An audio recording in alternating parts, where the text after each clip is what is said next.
वाणिज्य के विद्यार्थियों के लिए आज हम लागत विश्लेषण विषय लेकर आए हैं, जहां पर हम बात करेंगे कि विभिन्न प्रकार की लागतें कौन सी होती है और इन लागतों के क्या तत्व हैं, क्या क्रियात्मक संबंध हैं, लागत की आपस में प्रकृति क्या है, प्रसामान्यता और नियंत्रणीयता किस तरह से है।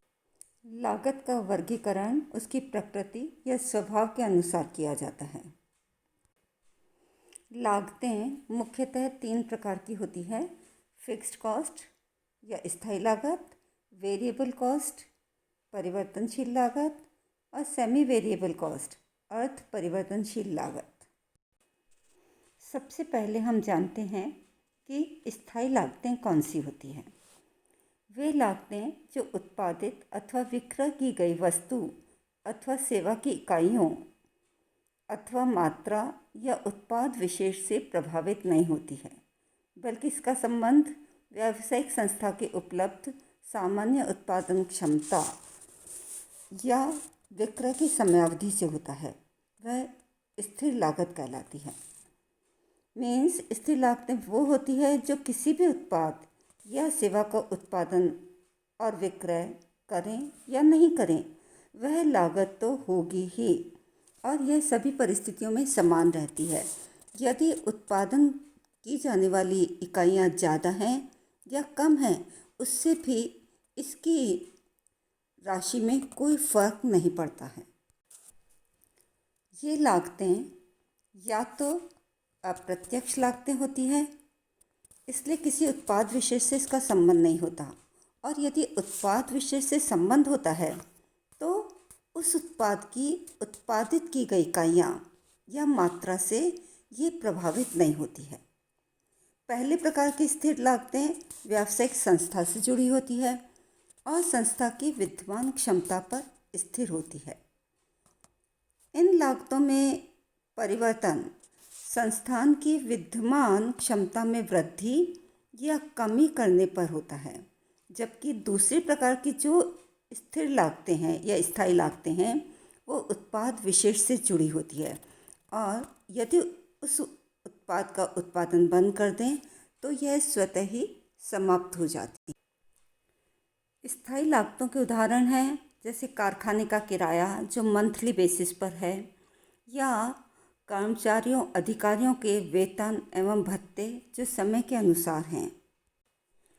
दूसरे तरह की लागतें होती हैं वेरिएबल कॉस्ट या परिवर्तनशील लागतें। किसी भी संस्था की विद्यमान क्षमता में उत्पादित वस्तु या सेवा या विक्रय की इकाइयों में परिवर्तन होने पर उसी अनुपात में और उसी दिशा में यदि लागतों में परिवर्तन होता है तो उस लागत को परिवर्तनशील लागत कहते हैं। जैसे कि सामान्यतः कच्चे माल की लागत, कार्य की मात्रा के अनुसार श्रम लागत, अगर वह जितना उत्पादन या जितने घंटे कार्य किया गया उससे श्रम लागत अगर निर्भर करती है तो कार्य की मात्रा के अनुसार पैकिंग और विक्रय लागत। यदि डेप्रिसिएशन मशीन के चलने के घंटों पर निर्भर करता है तो डेप्रिसिएशन की कॉस्ट, ये सब परिवर्तनशील लागतें कहलाती हैं। तीसरी तरह की लागतें होती है सेमी वेरिएबल कॉस्ट या अर्ध परिवर्तनशील लागत। ये वो लागतें होती हैं जो विद्यमान क्षमता अपरिवर्तित होने के बावजूद भी जो न तो स्थिर रहती है और न ही उत्पादित या विक्रय की गई वस्तु या सेवाएं की इकाइयों के आधार पर आनुपातिक रूप से परिवर्तित नहीं होती है। मीन्स कभी तो यह स्थिर लागत से थोड़ी बहुत बढ़ती है तो कभी उत्पादित या विक्रय इकाइयों के आनुपातिक वृद्धि से थोड़ी बहुत कम रहती है।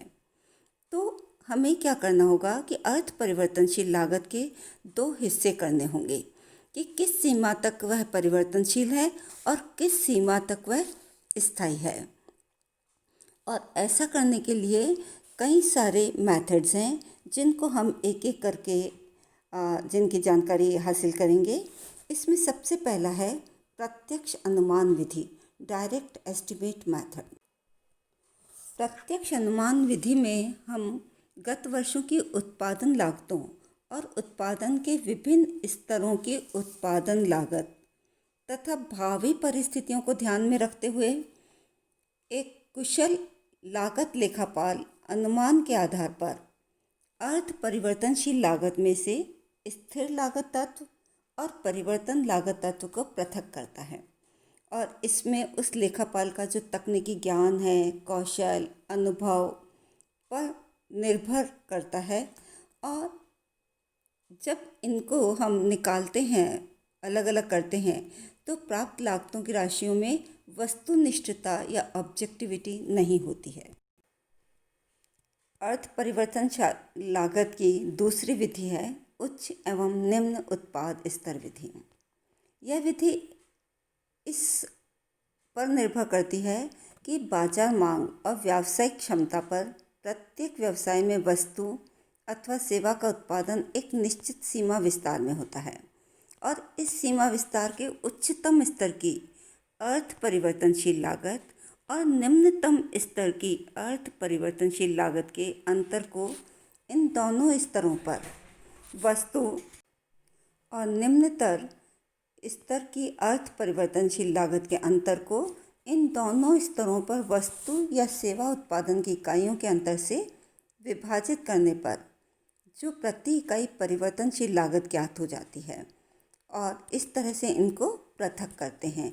जैसे अगर हम इसका फॉर्मूले के रूप में लें तो प्रति इकाई परिवर्तनशील लागत बराबर उच्चतम एवं न्यूनतम स्तर की लागतों में अंतर अपॉन उच्चतम एवं न्यूनतम स्तर की इकाइयों में अंतर। अर्थ परिवर्तनशील लागत की को ज्ञात करने का तीसरा मेथड है दो क्रियाशीलताओं पर आधारित विधि। इस विधि में क्या करते हैं कि गत वर्षों के उत्पादन स्तरों में किन्हीं भी दो उत्पादन स्तरों की अर्थ परिवर्तनशील लागत और उन दोनों उत्पादन स्तरों पर उत्पादित इकाइयों को लेकर प्रति इकाई परिवर्तनशील लागत ज्ञात की जाती है। यह भी अपने आप में विधि वस्तुनिष्ठ है क्योंकि जबकि दो क्रियाशीलताओं पर आधारित विधि में किन्हीं दो उत्पादन स्तरों का चुनाव विश्लेषक की इच्छा पर आधारित है और जैसे ही अगर हम इसमें पक्षपात करना चाहें तो वह आसानी से हो सकता है। इसका अगला मेथड है अनुमानित परिवर्तनशीलता विधि, एस्टिमेटेड वेरिएबल मेथड। यह विधि भी प्रत्यक्ष अनुमान विधि के अनुसार अनुमानकर्ता के तकनीकी ज्ञान, कौशल और अनुभव पर आधारित है।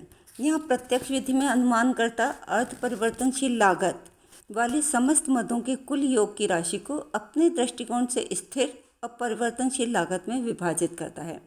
वहाँ अनुमानित परिवर्तनशील लागत में प्रत्येक अर्थ परिवर्तनशील लागत मद की राशि को अपने दृष्टिकोण से स्थिर एवं परिवर्तनशील में विभाजित करने हेतु प्रतिशत अथवा अनुपात तय करता है और ये भी अपने आप में वस्तुनिष्ठ हो जाता है। अगली विधि है विक्षेप रेखाचित्र विधि, स्कैटर डायग्राम। यहाँ पर हम रेखाचित्र के आधार पर सहसंबंध और प्रतीपगमन सिद्धांत सांख्यिकी के जो हैं उसके आधार पर रेखाचित्र बनाते हैं और उसमें OX एंड OY एक एक्सिस लिया जाता है और उसके आधार पर ट्रेंड लाइन या सर्वाधिक उपयुक्त रेखा जिसे हम कहते हैं लाइन ऑफ बेस्ट फिट निकाली जाती है और यह पूरा मैथमेटिकल होता है। तो इससे जब हम निकालते हैं तो काफ़ी कुछ जो हमारा जो निर्णय आता है वह काफ़ी कुछ वैज्ञानिक तौर पर होता है। अंतिम विधि है न्यूनतम वर्ग विधि, लीस्ट स्क्वायर्स मेथड। यह विधि सबसे ज़्यादा वैज्ञानिक एवं उचित विधि होती है।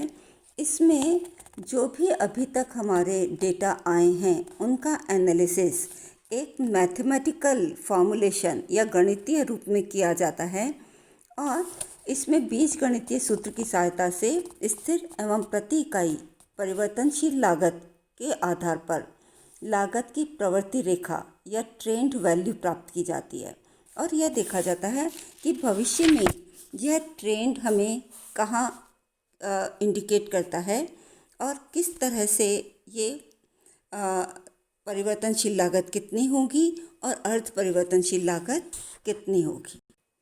इस तरह से आज हमने जाना कि किस तरह से स्थायी एवं परिवर्तनशील लागतों को अर्ध परिवर्तनशील लागत में से अलग अलग किया जाए ने के क्या मेथड्स हैं और उसको हम अपने मैनेजमेंट डिसीजन में किस तरह से उपयोग में ला सकते हैं।